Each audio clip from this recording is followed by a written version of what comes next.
Hi all, welcome to our new video. ഇന്നത്തെ വീഡിയോയിൽ നമ്മൾ കുറച്ച് അതായത് മൂന്നാല് കാര്യങ്ങളെ പറ്റി നമുക്ക് സംസാരിക്കാം. അതിൽ ഒന്നാമത്തെ കാര്യം നമ്മൾ ഞാൻ ഉദ്ദേശിക്കുന്നത് എന്താണെന്ന് ചോദിച്ചു കഴിഞ്ഞാൽ 47ാമത് US പ്രസിഡൻഷ്യൽ എലക്ഷന് കഴിഞ്ഞു. ഓൾമോസ്റ്റ് ട്രംപ് ജയിച്ചു എന്ന് എന്താണ് കൺഫേം ആയിട്ടുണ്ടല്ലോ.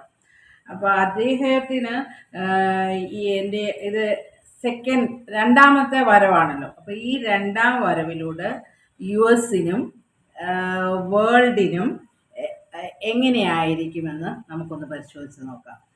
തീർച്ചയായിട്ടും നമ്മള് ആക്ച്വലി US ഇലക്ഷനെ പറ്റി നമ്മൾ രണ്ടു മൂന്ന് വീഡിയോ ചെയ്തായിരുന്നു. ഓർമ്മയുണ്ട്. അപ്പം ആ വീഡിയോയില് ലാസ്റ്റ് വീഡിയോകളിലെല്ലാം ആദ്യ സമയത്ത് കമല ഹാരിസ് ലീഡ് ചെയ്യുന്ന ഒരു സമയത്ത് പോലും നമ്മൾ പ്രെഡിക്റ്റ് ചെയ്തെന്ന് നമ്മൾ പറയത്തില്ല, ബിക്കോസ് നമുക്ക് അതിനുള്ള അനലിറ്റിക്കൽ റിസോഴ്സസ് ഒന്നും ഇല്ലായിരുന്നു. പക്ഷെ നമ്മൾ പല US മീഡിയയും അവരുടെ തിങ്ക് ടാങ്ക് ടോട്ടലി അവരുടെ അനലിറ്റിക്സും അവരുടെ ഒപ്പീനിയൻ പോൾസും അനലിസിസും ന്യൂസ് ഇതൊക്കെ വായിച്ചിട്ട് നമ്മൾ പറഞ്ഞത് ട്രംപ് ഈ പ്രാവശ്യം ജയിക്കുമെന്നാണ്. അത് പിന്നീട് നമുക്കറിയാം, ലാസ്റ്റ് ലെഗ് ആയപ്പോഴത്തേക്ക് ട്രംപ് ജയിക്കുമെന്ന് തന്നെയായിരുന്നു അങ്ങനെ തന്നെ സംഭവിച്ചു. അപ്പം ഇത് ഈ ട്രംപിന്റെ വിജയത്തിന് കുറെ പെക്യൂലിയാരിറ്റീസ് ഉണ്ട്, കുറെ പ്രത്യേകതകളുണ്ട് ഈ പ്രാവശ്യം. ഒന്നാമത്തെ കാര്യം, ഏറ്റവും പ്രായം കൂടിയ ഒരാള് പ്രസിഡന്റ് ആകുന്നത് 28ാമത്തെ വയസ്സിൽ പ്രസിഡന്റ് ആകുന്നത് ആദ്യത്തെ ചരിത്രപരമായ ഒരു കാര്യമാണ്.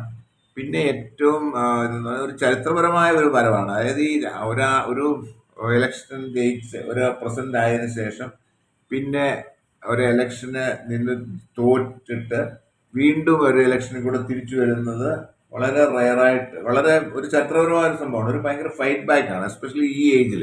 അപ്പൊ അതിനകത്ത് വേറൊരു പറഞ്ഞാൽ ഈ കോൺസിക്യൂട്ടീവായിട്ട്, അതായത് ഒരു ഇലക്ഷന് ശേഷം അടുത്ത ഇലക്ഷനിൽ നിന്ന് ജയിച്ച പല കേസ് ഉണ്ട്. നമ്മുടെ ബരാക് ഒബാമ മുതല് ഇവരെല്ലാം ഉണ്ട്. പക്ഷേ നോൺ കോൺസിക്യൂട്ടീവ് ഈ ഇടയ്ക്കൊരു ഗ്യാപ്പ് വന്നിട്ട് വീണ്ടും വന്ന രണ്ടാമത്തെ പ്രസിഡന്റ് ആണ് ട്രംപ്. അതിന് മുമ്പ് നടന്നത് ഗ്രോവർ എന്ന പ്രസിഡന്റ് ആണ്. അത് 19th സെഞ്ചുറിയിലാണ്. അപ്പം അതൊരു പ്രത്യേകതയാണ്. പിന്നെ ഏറ്റവും വലിയൊരു പ്രത്യേകത, വളരെ ഇമ്പോർട്ടൻ്റ് ആയിട്ടുള്ള ഒരു പ്രത്യേകത എന്ന് പറഞ്ഞാൽ, ഈ സാധാരണഗതിയിൽ ഈ ഒരു പാർട്ടിയുടെ പ്രസിഡന്റ് ജയിക്കുമ്പോൾ ഓപ്പോസിഷൻ പാർട്ടിക്കായിരിക്കും കോൺഗ്രസ്. കോൺഗ്രസ് എന്ന് പറഞ്ഞാൽ അവരുടെ പാർലമെന്റ്, അതായത് ഹൗസ് ഓഫ് റെപ്രസെന്റേറ്റീവ്സും സെനറ്റും ഉൾപ്പെടുന്നതാണ് കോൺഗ്രസ് എന്ന് പറയുന്ന ഹൗസ്. അപ്പം അവിടെ ഭൂരിപക്ഷം ഉണ്ടാകാറില്ല.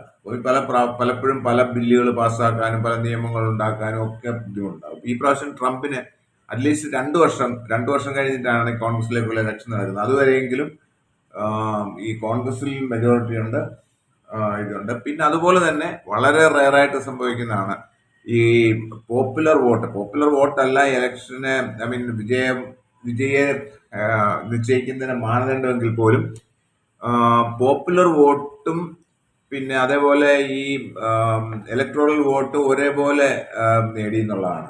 50% കൂടുതൽ പോപ്പുലർ വോട്ടും ട്രംപിന് കിട്ടി. അതും ഭയങ്കര അതും ഒരു പ്രത്യേകത ആണ് സാധനം. ഇപ്പം ട്രംപ് ആദ്യം ജയിച്ചപ്പോഴും പോപ്പുലർ വോട്ടിൽ പുറകിലായിരുന്നു. രണ്ടാമത് ജോയ് ബിഡനോട് തോറ്റപ്പം ജോയ് ബിഡനേക്കാളിലും പോപ്പുലർ വോട്ട് കൂടുതലുണ്ടായിരുന്നത് ട്രംപിനായിരുന്നു. പക്ഷെ ഈ പ്രാവശ്യം അത് എല്ലാം ഇതാണ്. അപ്പം ഒരു ശരിക്കും ഒരു മാൻഡേറ്റ് ആയിരുന്നു, അതായത് ട്രംപിന് വേണ്ടിയുള്ളൊരു മാൻഡേറ്റ് ആയിരുന്നു എല്ലാ രീതിയിലും എന്ന് പറയാം. അപ്പം അതിന്റെ പല കാരണങ്ങളുണ്ടാവും. പിന്നെ പിന്നെ നമ്മൾ പറയേണ്ട ഒരു കാര്യം എന്തായിരിക്കും, അതിനു മുമ്പ് ഒരു കാര്യം പറയണം. ഈ കോൺഗ്രസിലൊക്കെ ഉള്ള ഒരു ഇതുകൊണ്ട് അതിന്റെ ഒരു പ്രത്യേകതയും കൊണ്ട് ഇപ്പം ഇതിന്റെ ഓട്സ്, അതായത് ട്രംപിന് അഗൻസ്റ്റ് ആയിട്ട് ഒത്തിരി കാര്യങ്ങളുണ്ടായിരുന്നു. അതായത് ട്രംപിന് നേരത്തെ ഉള്ള ടൈമിലെ 2 ഇംപീച്ച്മെന്റ് ഫേസ് ചെയ്യേണ്ടി വന്നു. അത് കഴിഞ്ഞ് ക്രിമിനൽ കേസുകളുണ്ട്, പല പല കേസുകൾ ട്രംപിന് അഗൻസ്റ്റ് ആയിട്ടുണ്ട്. അതുപോലെ തന്നെ 2 ലൈഫ് അറ്റംപ്റ്റ് നടന്നു ഈ ഇലക്ഷൻ സമയത്ത്. അപ്പൊ ഇതിനെല്ലാം അതിജീവിച്ചാണ് ഈ പുള്ളി വന്നിട്ടുള്ളത്. അത് വേറൊരു കാര്യം എന്ന് വെച്ചാൽ, ഡെമോക്രാറ്റ്സ് ജയിച്ചിരുന്നെങ്കിൽ ഈ ട്രംപിന് ഈ കേസുകളൊക്കെ ആയിട്ട് ജീവിതകാലം മുഴുവൻ ജീവിക്കേണ്ടി വന്നേനെ. ഇപ്പം കോൺഗ്രസ്സിലെ ഒരു ഭൂരിപക്ഷം ഉള്ളത് കൊണ്ട് ഈ അടുത്ത കാലത്തൊന്നും ഇനി എന്തായാലും ഇതൊന്നും ആരും പൊക്കിക്കൊണ്ടുവരാൻ നടക്കത്തില്ല. പിന്നെ വേറൊരു കാര്യം എന്ന് പറഞ്ഞാൽ ജുഡീഷ്യൽ അപ്പോയിൻമെന്റ്സിൽ ട്രംപിന് നല്ലൊരു നല്ല ഒരു റോളുണ്ട്. അപ്പം എസ്പെഷ്യലി ഇങ്ങനെയൊക്കെയുള്ള ഒരു സാഹചര്യത്തിൽ അപ്പം അതും വളരെ ഫേവറബിൾ ആയിട്ടായിരിക്കും ട്രംപിന് പോകുന്നത്. ഇനി നമ്മൾ ഇതിന്റെ എന്തായിരിക്കും യു എസിനും പിന്നെ വേൾഡിനും എന്ന് ചോദിച്ചു കഴിഞ്ഞാൽ ഇപ്പൊ ട്രംപ് പറഞ്ഞ അനുസരിച്ച് നമുക്കറിയത്തില്ല. ട്രംപും പിന്നെ അല്ലെങ്കിൽ റിപ്പബ്ലിക്കൻ പാർട്ടിയും പറഞ്ഞത് വെച്ച് നോക്കുവാണെങ്കിൽ അവരുടെ വളരെ പ്രോമിനന്റ് ആയിട്ടുള്ള രണ്ട് മൂന്ന് കാര്യങ്ങൾ എന്ന് പറഞ്ഞാൽ ഒന്ന് എക്കണോമിയാണ്. അതായത് മേക്ക് അമേരിക്ക ഗ്രേറ്റ് അഗെയിൻ എന്ന് പറഞ്ഞാൽ അമേരിക്ക പഴയ പ്രതാപത്തിലേക്ക് കൊണ്ടുവരിക. അതായത് അവരുടെ മിലിറ്ററി പവറും അവരുടെ എക്കണോമിക് പവറും. ഇപ്പൊ എക്കണോമിക് പവർ എന്ന് പറഞ്ഞാൽ ഇപ്പൊ ചൈന കണ്ടമാനം ഇവർക്ക് എതിരാളികളാണ് രണ്ട് രംഗത്തും. അപ്പം അമേരിക്കയിലെ എക്കണോമി അത്ര നല്ല രീതിയിലാണ്. ഇപ്പൊ 34 ട്രില്യൺ ആണ് അവരുടെ ഡെറ്റ് എന്ന് പറയുന്നത്. അത് സർവീസ് ചെയ്യുക എന്ന് പറയുന്നത് തന്നെ ഭയങ്കര ഒരു എക്സ്പെൻസാണ്, മനസ്സിലല്ലേ? അപ്പൊ അതുപോലെ തന്നെ ഡെഫിസിറ്റ് ഉണ്ട്, പിന്നെ അതുപോലെ ഇൻഫ്ലേഷൻ ഉണ്ട്, അൺഎംപ്ലോയ്മെന്റ് ഇപ്പം ഈ പ്രക്കാരിൽ കുറഞ്ഞിട്ടുണ്ടെന്ന് പറയുന്നതും ഇതെല്ലാം ഒരു അവിടുത്തെ പ്രശ്നങ്ങളാണ്. അപ്പം അതെല്ലാം മാറ്റി, അതായത് അതിനെ നേരിടുക എന്നുള്ളതാണ് ഇവരുടെ ഏറ്റവും വലിയ ഇത് ട്രംപ് പറഞ്ഞുകൊണ്ടിരിക്കുന്നത്. അത് മാറ്റുമ്പം പല രീതിയിലുള്ള ചേഞ്ചസ് ഉണ്ടാകാനുള്ള സാധ്യതയുണ്ട്. അതായത് മറ്റുള്ള രാജ്യങ്ങളെ അത് ബാധിക്കാൻ സാധ്യതയുണ്ട്. കാര്യം അവര് ഇമ്പോർട്ടുകൾ റെസ്ട്രിക്ട് ചെയ്യും, ടാരിഫ്സ് കൂടുതൽ ഇമ്പോർട്ട് നികുതികൾ കൂട്ടും. അതുപോലെ ഈ ട്രേഡ് ഡെഫിസിറ്റ് കുറയ്ക്കാൻ വേണ്ടിയുള്ള പല കാര്യങ്ങളും അവർ ചെയ്യും, എസ്പെഷ്യലി ചൈനയ്ക്ക് അഗൻസ്റ്റ് ആയിട്ട്. അത് നമ്മുടെ ഇന്ത്യ പോലുള്ള രാജ്യത്തിനെ അത് ബാധിക്കും, എസ്പെഷ്യലി നമ്മുടെ IT എക്സ്പോർട്സിനെ ഒക്കെ. പിന്നെ അവരുടെ ഏറ്റവും വലിയൊരു അജണ്ട ഈ ഇല്ലീഗൽ ഇമിഗ്രേഷൻ ഇല്ലാതാക്കി വിസ റെസ്ട്രിക്ഷൻ ഉണ്ടാക്കി. കാര്യം ഈ എക്കണോമിയുടെ ഭാഗം തന്നെയാണ് വിസ റെസ്ട്രിക്ഷൻ. അവിടെയുള്ള ആൾക്കാർക്ക് തന്നെ ജോലി കൊടുക്കുക എന്നുള്ളതും പിന്നെ മറ്റുള്ള രാജ്യത്തേക്ക് അവരുടെ ജോലികൾ പോകാതിരിക്കുക എന്നുള്ളതും ഒരു ഒരു ആവശ്യമാണ് അവരുടെ എക്കണോമിയെ വളർത്താൻ വേണ്ടി. അപ്പോൾ അതിനുവേണ്ടി ഇല്ലീഗൽ ഇമിഗ്രേഷൻ ചെയ്യുക, ഡിപ്പോർട്ട് ചെയ്യുക, ഇല്ലീഗൽ ഇമിഗ്രേഷനെ ഡിപ്പോർട്ട് ചെയ്യുക, അതുപോലെ ബോർഡർ സെക്യൂരിറ്റി എൻഫോഴ്സ് ചെയ്യുക, അതേപോലെ തന്നെ വിസകളിൽ കുറെ ഒത്തിരി മാറ്റങ്ങൾ, അതായത് എത്ര ഈസി ആയിരിക്കത്തില്ല ഇനിയും അങ്ങോട്ടുള്ളത്. അതും നമ്മുടെ പല രാജ്യങ്ങളും ഇന്ത്യയെ പോലുള്ള രാജ്യങ്ങൾക്കും ഒക്കെ ചിലപ്പം ദോഷകരമായി തന്നെ ബാധിക്കും.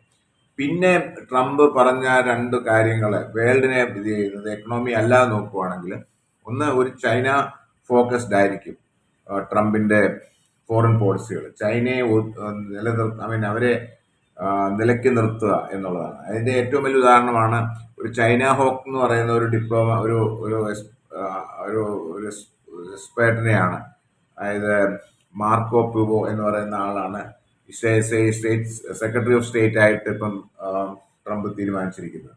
അപ്പം ആ ചൈനയിലെ കൊടുക്കുന്ന ഒരു ഇമ്പോർട്ടൻസ് ആണ് അത് കാണിക്കുന്നത്. പിന്നെ രണ്ടാമത് ഉക്രൈൻ വാർ യുദ്ധം നിർത്തും എന്ന് ട്രംപ് പറഞ്ഞിട്ടുണ്ട്. അതുപോലെ മിഡിൽ ഈസ്റ്റിലെ ഒരു എസ്കലേഷൻ ഉണ്ടല്ലോ, മിഡിൽ ഈസ്റ്റിൽ നടന്നുകൊണ്ടിരിക്കുന്ന ക്രൈസിസ്, അതിനെ തരണം ചെയ്യും, അല്ലെങ്കിൽ അതിനെ നിയന്ത്രണത്തിലാക്കും എന്ന് പറഞ്ഞിട്ടുണ്ട്. അതായത് വേൾഡ് വാർ 3 ഉണ്ടാകാൻ ട്രംപ് സമ്മതിക്കത്തില്ല എന്നാണ് പറയുന്നത്. അപ്പോൾ അതൊരു നല്ല ഒരു കാര്യമാണ്. അപ്പോൾ അതിനുവേണ്ടിയുള്ള ശ്രമങ്ങൾ വിജയിക്കട്ടെ.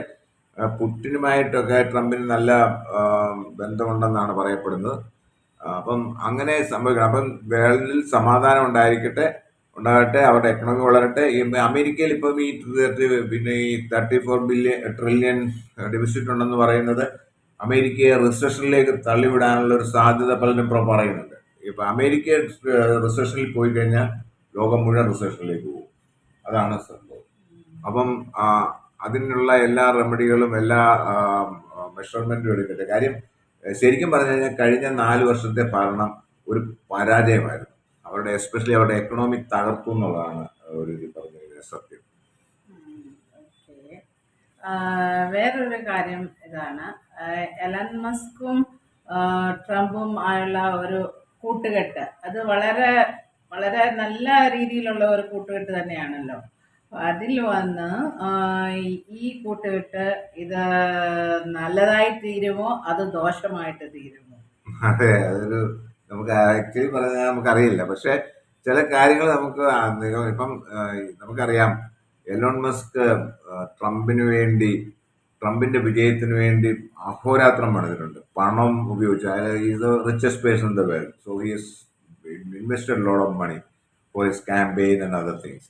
പിന്നെ അതുപോലെ തന്നെ പുള്ളിയുടെ എക്സ്, പഴയ ട്വിറ്റർ, സോഷ്യൽ മീഡിയ ശരിക്കും ക്യാമ്പയിന് വേണ്ടി ഉപയോഗിച്ചിട്ടുണ്ട്.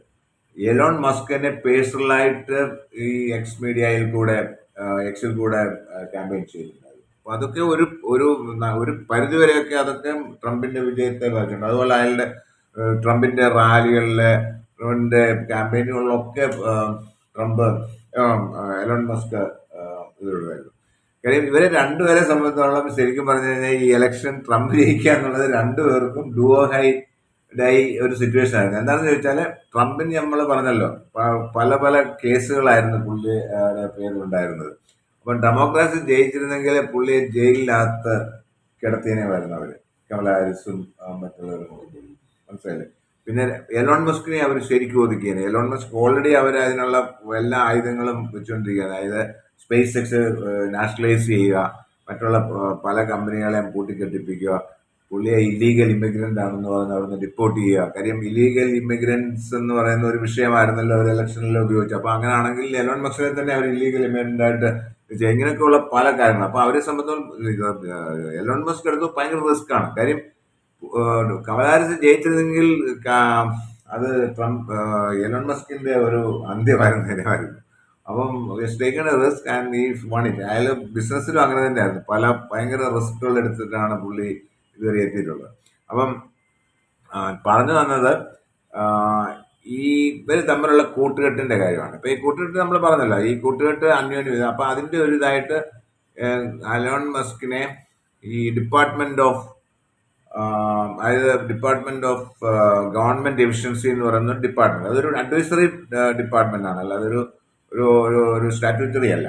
അത് ഈ എലോൺ മസ്കും വിവേക് രാമസ്വാമി എന്നത് ഇന്ത്യൻ വംശജൻ, റിപ്പബ്ലിക്കൻ പാർട്ടിയുടെ ആദ്യകാലത്തെ നോമിനേഷനിൽ, അതിനുവേണ്ടി നോമിനേഷന് വേണ്ടി ഉണ്ടായിരുന്ന, അതിനുവേണ്ടി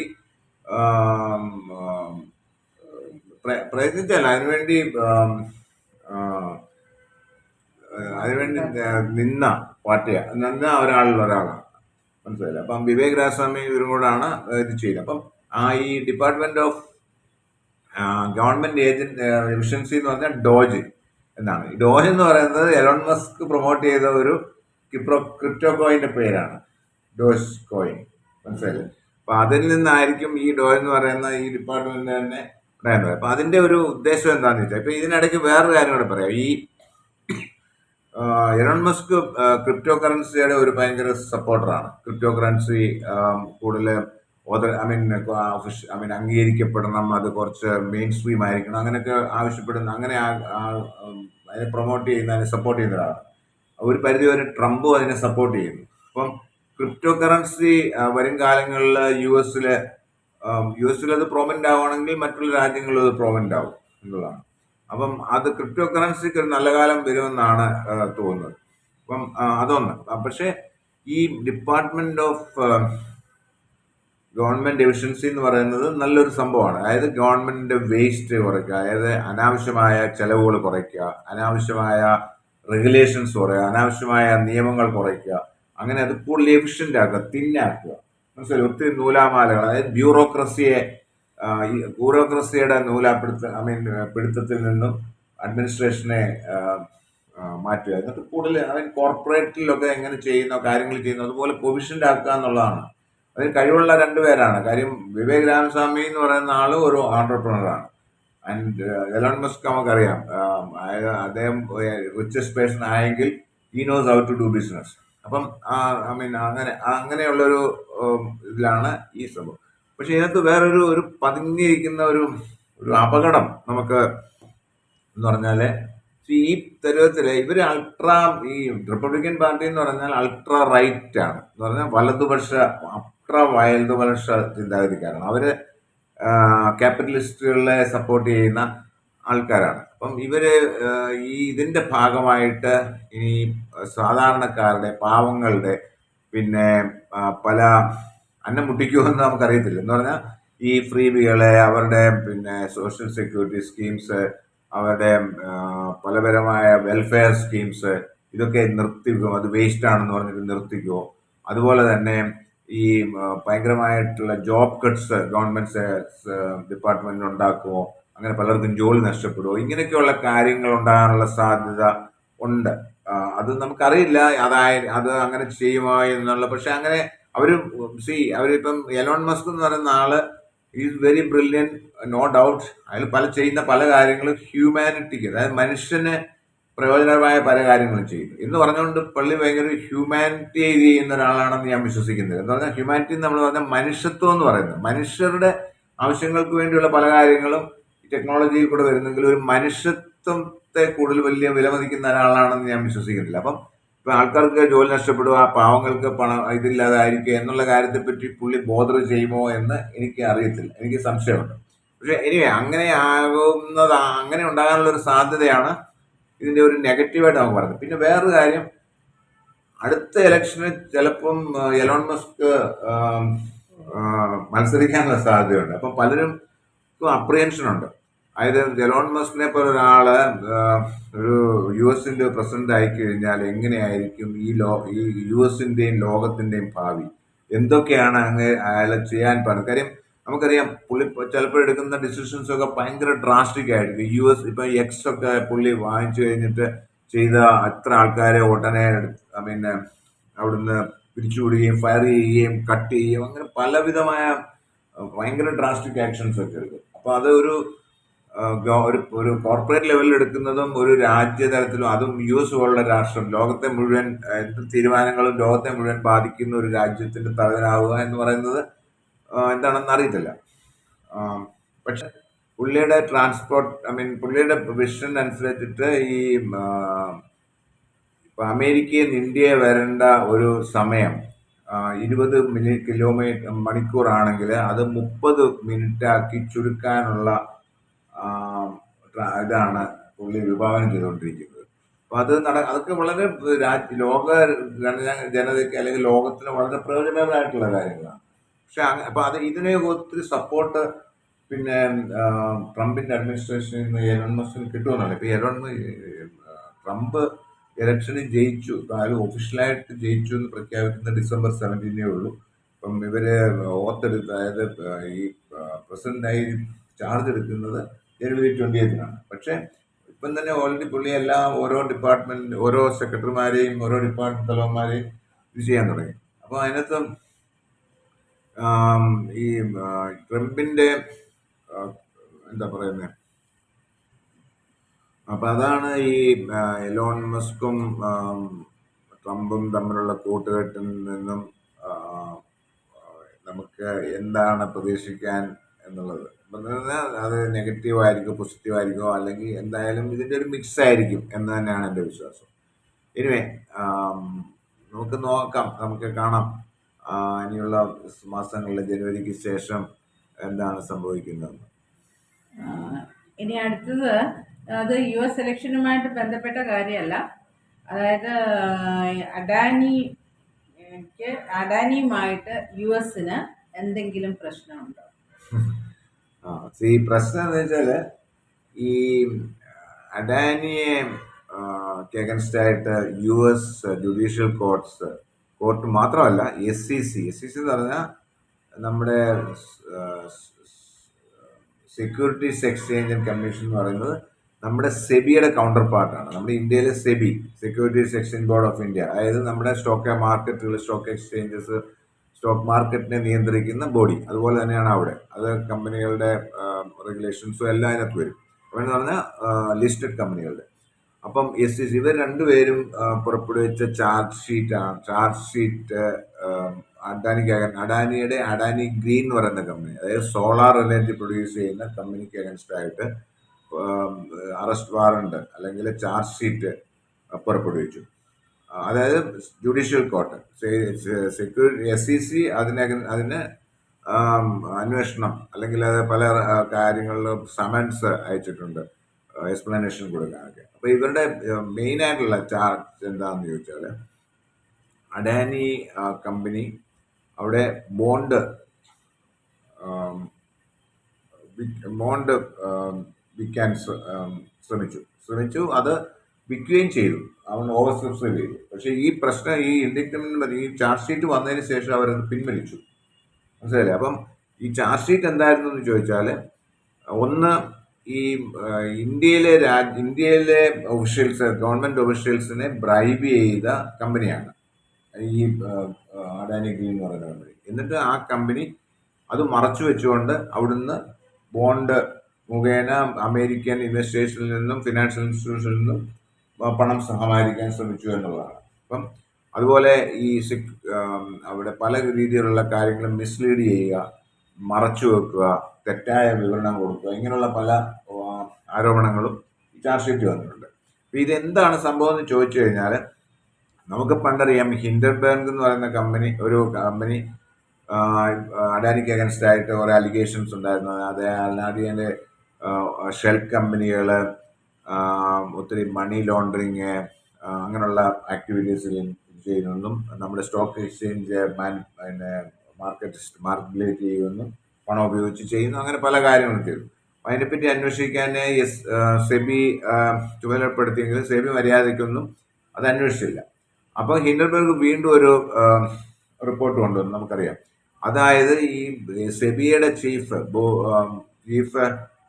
കോൺഫ്ലിക്റ്റ് ഓഫ് ഇൻട്രസ്റ്റ് ഉണ്ട്. അതായത് അവർക്ക് പല അഡാനി കമ്പനികളുമായിട്ട് ബന്ധങ്ങളുണ്ടെന്നും അതുമായിട്ട് അവര് ക്ലാഷ് ഓഫ് ഇൻട്രസ്റ്റ് ഉണ്ടാകുന്ന രീതിയിലുള്ള ബന്ധങ്ങളുണ്ടെന്നും ഒക്കെയുള്ള രീതി വന്നു. അതുകൊണ്ടാണ് സെബി മര്യാദയ്ക്ക് ഈ അലിഗേഷൻസ് ഒന്നും അന്വേഷിക്കായിരുന്നത് എന്നൊക്കെ പറഞ്ഞു. അത് ഇപ്പോഴും ഒരു ഗവൺമെന്റോ അല്ലെ ഫിനാൻസ് മിനിസ്ട്രിയോ അല്ലെങ്കിൽ സെബിയോ ഒന്നും മര്യാദയ്ക്ക് അത് അന്വേഷിച്ച് ഒരു കൺക്ലൂഷനിൽ എത്തിയെന്ന് പൊതുജനങ്ങൾ എന്തായാലും വിശ്വസിക്കുന്നില്ല. അപ്പം പറഞ്ഞു വന്നു വെച്ചാൽ, അപ്പം അങ്ങനെയുള്ള ഒരു സന്ദർഭത്തിലാണ് ഈ ഒരു ഇൻഡിക്മെന്റ് വരുന്നത്, ഈ ചാർജ് ഷീറ്റ് വരുന്നത്. അപ്പം നമ്മളൊരു കാര്യം ആലോചിച്ചാണ്, ഈ SEC ഇവിടുത്തെ സെബി ചെയ്യാത്തപ്പോഴാണ് SEC അവിടുന്ന് ചെയ്യും. അപ്പം ഈ അഡാനിയുടെ അഡാനി എന്ന് പറയുന്ന കമ്പനി, അഡാനി ഗ്രീൻ എന്ന് പറയുന്ന കമ്പനി സോളാർ എനർജി പ്രൊഡ്യൂസ് ചെയ്യുന്ന കമ്പനിയാണ്.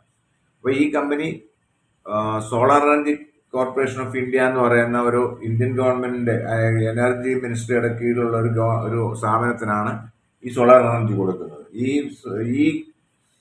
ഈ ഗവൺമെന്റ് കമ്പനിയാണ് ഈ സോളാർ എനർജി മറ്റുള്ള സ്റ്റേറ്റുകൾക്ക് വിൽക്കുന്നത്. മനസ്സിലായി? അപ്പോൾ ഈ കരാറുണ്ടാക്കിയെങ്കിലും ഈ സ്റ്റേറ്റുകളൊന്നും അതായത് സോളാർ എനർജി കോർപ്പറേഷൻ ഓഫ് ഇന്ത്യയിൽ നിന്ന് എനർജി വാങ്ങിക്കാൻ തയ്യാറില്ല, ബിക്കോസ് പ്രൈസ് കൂടുതലായിരുന്നു. അങ്ങനെയാണ് അഡാനി കമ്പനി ഈ ഒഫീഷ്യൽസിനെ ബ്രൈബ് ചെയ്യാൻ ശ്രമിച്ചത്. 2000 കോടി രൂപയാണ് പല ആൾക്കാർക്കായിട്ട് ബ്രൈബ് കൊടുത്തത്. അങ്ങനെ അതിനുശേഷം പല സംസ്ഥാനങ്ങളും ഈ സോളാർ എനർജി വാങ്ങിക്കാൻ തുടങ്ങി. മനസ്സിലായി? അപ്പം ആ ഒരു അലിഗേഷനാണ്, ആ ഒരു കറപ്ഷൻ കേസാണ്. അങ്ങനെയുള്ള ഒരു കമ്പനിയാണ് അമേരിക്കയിൽ പോയി ഈ ബോണ്ട് മുഖേന പണം സമാഹരിക്കാൻ ശ്രമിച്ചു. അതുകൊണ്ടാണ് അവരിങ്ങനെ അവിടുത്തെ ജുഡീഷ്യൽ കോർട്ടും അതുപോലെ SECയും ചാർജ് ഷീറ്റ് ഉണ്ടാക്കിയത്. അപ്പോൾ ഇതിന്റെ ഒരു പ്രത്യേകത എന്താണെന്ന് ചോദിച്ചാൽ, ഈ അഡാനിയുടെ മറ്റുള്ള കമ്പനികൾക്ക് ഈ കമ്പനിയൊക്കെ അവർ ബ്ലാക്ക് ലിസ്റ്റ് ചെയ്യും, അവർക്ക് അവിടെ ബിസിനസ് ചെയ്യാൻ പറ്റാതെ വരും, അവർക്ക് അവിടെ പണം സമാഹരിക്കാതിരിക്കാൻ വരും. അതുപോലെ തന്നെ ഇന്ത്യയിലെ മറ്റ് പല കമ്പനികൾക്കും അത് ഭയങ്കര ബുദ്ധിമുട്ടാവും. ഇപ്പം അഡാനിയെ സംബന്ധിച്ചോളം തന്നെ നോക്കിക്കഴിഞ്ഞാൽ, അഡാനി കമ്പനികളെല്ലാം ഇൻഫ്രാ കമ്പനികളാണ്. സോ ഇൻഫ്രാ കമ്പനികൾ എന്ന് പറഞ്ഞാൽ അവർ ഭയങ്കര ജസ്റ്റേഷൻ പീരീഡുള്ള, അതായത് അവിടെ നമ്മൾ അപ് ഫ്രണ്ട് ഇൻവെസ്റ്റ് ചെയ്താൽ അതിൻ്റെ റിട്ടേൺസും ക്യാഷ് ഫ്ലോ ഒക്കെ വരണമെന്നുണ്ടെങ്കിൽ ഇറ്റ് വിൽ ടേക്ക് ഇയേഴ്സ്. അപ്പോൾ ആ സമയത്ത് ഇന്റേണൽ ക്യാഷ് ഫ്ലോ ഇല്ലാത്ത സമയത്ത് ഇതിന്റെ ഡെവലപ്മെന്റും ഇതിന്റെ ഓപ്പറേഷൻസും നടത്തിക്കൊണ്ട് പോകണമെന്നുണ്ടെങ്കിൽ ലോൺ വേണം. ഈ ലോൺ സമാഹരിക്കാനാണ് ഇപ്പം ഈ ബോണ്ട് പോയത്. അപ്പം ഇന്ത്യൻ ലോണുകൾ എക്സ്പെൻസീവ് ആണ്, അമേരിക്കയിൽ വളരെ ചീപ്പാണ്, അവിടുത്തെ ഇൻട്രസ്റ്റ് റേറ്റ് വളരെ കുറവാണ് കമ്പയർ ടു ഇന്ത്യ. അപ്പം ആ ഒരു സോഴ്സ് പോയി കഴിഞ്ഞാൽ അത് അഡാനിയുടെ രണ്ട് രീതിയിൽ, ഒന്ന് ഇപ്പം അമേരിക്കൻ സോഴ്സ് പോവുകയാണെങ്കിൽ മറ്റുള്ള എക്സ്പെൻസീവ് ആയിട്ടുള്ള സോഴ്സിൽ പോകുമ്പോൾ രണ്ട് കാര്യം സംഭവിക്കും. ഒന്ന്, ഭയങ്കര എക്സ്പെൻസീവ്, അവരുടെ പ്രോഫിറ്റബിലിറ്റി കുറയുകയോ നഷ്ടം ഉണ്ടാവുകയോ ചെയ്യും. രണ്ടാമത്തെ കാര്യം, അവർക്ക് ഫണ്ടില്ലാതെ വന്നു കഴിഞ്ഞാൽ അവരുടെ പല ആക്ടിവിറ്റീസും, പല ഇൻഫ്രാസ്ട്രക്ചർ ഡെവലപ്മെന്റ് ആക്ടിവിറ്റീസും എക്സ്പാൻഷനും എല്ലാം നിന്നു. ഇപ്പം നമ്മുടെ വിഴിഞ്ഞത്തെ എക്സ്പാൻഷൻ രണ്ടാം ഫേസ് പോലും ചിലപ്പം ഇതുകൊണ്ട് അഫക്റ്റ് ചെയ്യപ്പെടാം എന്നുള്ളതാണ് കാര്യം. അപ്പം ഇനി അറിയത്തില്ല, ഇപ്പം അഡാനി പറയുന്ന ഇത് അവരൊന്നും ചെയ്തിട്ടില്ല എന്നാണ് എപ്പോഴും പറയുന്ന പോലെ പറയുന്നത്. നമുക്ക് നോക്കാം ഇനി എന്താണ് അടുത്ത് വരാൻ പോകുന്നത്. അമേരിക്ക ഈ ജുഡീഷ്യൽ എന്തൊക്കെയാണ് ആക്ഷൻ എടുക്കാൻ പോകുന്നത്, അതിനെ എങ്ങനെയാണ് പ്രതികരിക്കുന്നത് എന്നൊക്കെ നമുക്ക് നോക്കാം. ഇനി അടുത്തത് നമ്മൾ ഒരു കഴിഞ്ഞ മാസം 2-3 വീഡിയോ നമ്മൾ ചെയ്തിട്ടുള്ള ഒരു കാര്യമാണ്. മറ്റൊന്നുമല്ല, ഇന്ത്യൻ സ്റ്റോക്ക് എക്സ്ചേഞ്ചിനെ പറ്റി. അതിൻ്റെ ഇപ്പോഴത്തെ അവസ്ഥ എന്താണ്? ഇപ്പോഴത്തെ അവസ്ഥ ഇപ്പം നമ്മൾ ഈ സെപ്റ്റംബർ ലാസ്റ്റ് വീക്കിലാണ് ഏറ്റവും, അതായത് പീക്ക് ആയിട്ടുള്ള സ്റ്റോക്ക് എക്സ്ചേഞ്ച് പീക്കിൽ പോയത്. അത് ഏറ്റവും പീക്കായിട്ടുള്ള ഒരു സ്റ്റേജ്. അവിടുന്ന് പിന്നെ ഇങ്ങോട്ട് താഴോട്ട് പോകുമായിരുന്നു. ഇപ്പം കഴിഞ്ഞ ദിവസം വരെ കൊണ്ട് 11% ഇടിവുണ്ടായെന്നുള്ളതാണ് പറയുന്നത്. 1 കോടി രൂപ ആൾക്കാർ നഷ്ടപ്പെട്ടു. നമ്മൾ അതിന്റെ കാരണങ്ങൾ വീഡിയോകളിലൊക്കെ നോക്കിയാണ്. അതായത് ഈ ഫോറിൻ പോർട്ട്ഫോളിയോ ഇൻവെസ്റ്റേഴ്സ് പണം ഇവിടുന്ന് ഇന്ത്യൻ മാർക്കറ്റിൽ നിന്ന് പണം പിൻവലിച്ച്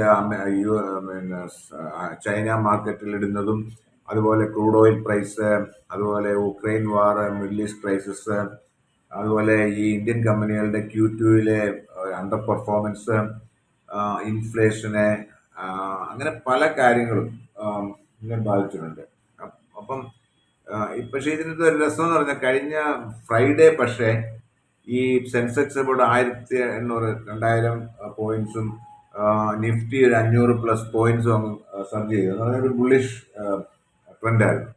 അപ്പം അത് എന്താ കാണുക, ഈ പറഞ്ഞ ഒരു കാരണത്തിനും മാറ്റം ഉണ്ടായിട്ടില്ല ആക്ച്വലി, എക്സെപ്റ്റ് മേ ബി US-ലെ അൺഎംപ്ലോയ്മെന്റ് നമ്പേഴ്സ് കുറഞ്ഞു എന്നുള്ള ഒരു ഇതല്ലാതെ.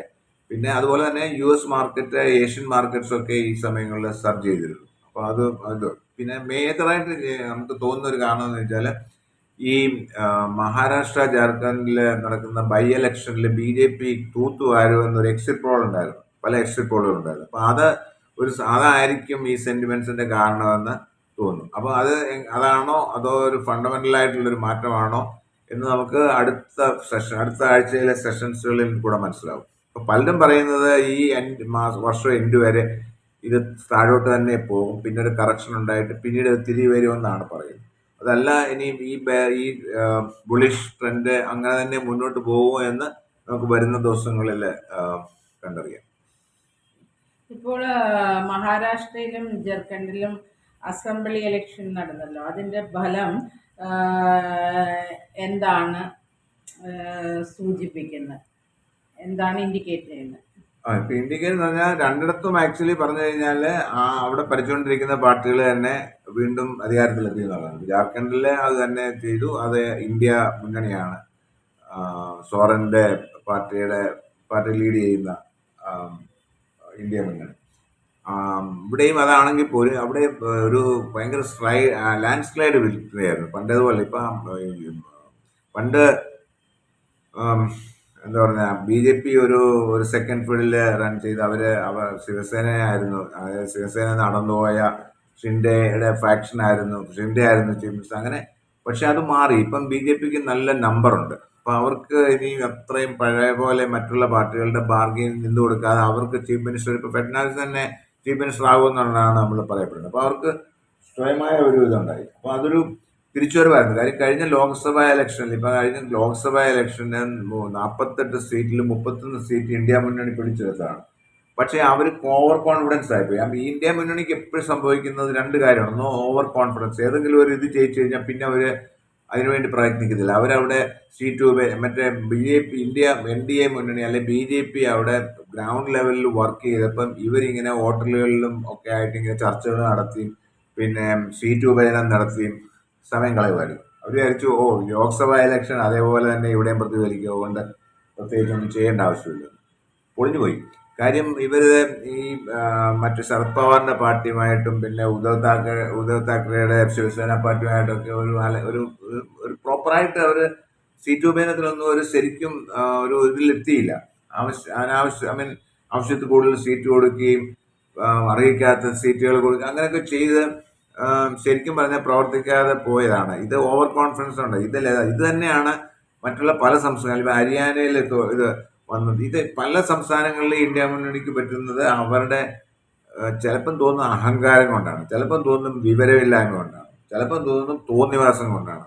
എന്തായാലും ഈ മുന്നണിക്ക് ഒരു നല്ലൊരു ലീഡർഷിപ്പ് ഇല്ല എന്നുള്ളത്. ഇപ്പൊ രാഹുൽ ഗാന്ധി നല്ല ലീഡറാണെന്നൊക്കെ പറഞ്ഞാലും is A good person as an all.